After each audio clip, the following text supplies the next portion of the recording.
Wait, listen carefully. লুচিগুলো কতটুকু crispy হয়েছে আওয়াজ শুনে সেটা আর কারো মনে কোনো সন্দেহের অবকাশ রাখে না, আশা রাখি। তেমনটাই ফুলে হয়েছে গোলুমলু, মাশাল্লাহ। শীতের সকাল বা সন্ধ্যায় লুচি হতে পারে একটা মুখরোচক নাস্তা। লুচির সাথে জুটি হিসেবে নতুন আলুর দম অথবা নতুন আলু দিয়ে রান্না করা চটপটি বেশ ভালো যায়। সাথে যদি থাকে শসার রায়তা আর যে কোনো হালুয়া, তাহলে তো সোনায় সোহাগা। লুচির ডো বানানো কোনো কঠিন কিছু না।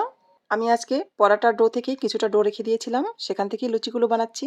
আমরা সবসময় যে পরাটাগুলো বাসায় খেয়ে থাকি তার ডো যেরকমের হয় সেরকমেরই লবণ, চিনি, ময়দার ভিতরে দিয়ে সামান্য তেল দিয়ে আর পানি দিয়ে এমনভাবে একটা ব্যাটার বানাতে হবে যেন সেটা দিয়ে রুটি বেলে নেওয়া যায়। তো আমি ওখানে কাজটা সহজ করার জন্য যতটা সম্ভব একটা বড় রুটি বেলে নিয়েছি।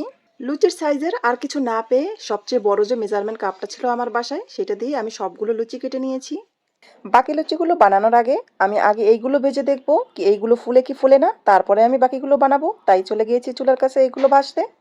যখনই বিসমিল্লা বলে একটা লুচি তেলে দিলাম, অমনি ফুলে উঠলো চোখের পলকে। লুচি ফুলে ওঠার পরে 1 মিনিট ভাজাই কিন্তু যথেষ্ট। কেউ যদি ক্রিস্পি লুচি খেতে পছন্দ করেন তাহলে ফুলে ওঠার পরে চুলার আঁচটা একটু কমিয়ে সময় নিয়ে ভেজে নেবেন। এক এক করে এখন আমি সবগুলো লুচি ভেজে নিচ্ছি।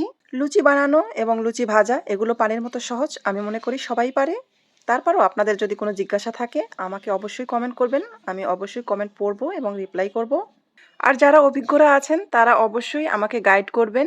আমার ভিডিওগুলো ভালো লাগলে লাভ, লাইক, ওয়াও দিতে ভুলবেন না, আর কমেন্ট করবেন অবশ্যই। সকলের কাছে দোয়া চেয়ে আজকের মতো তাহলে বিদায় নিচ্ছি। আসসালামু আলাইকুম ওয়া রাহমাতুল্লাহ।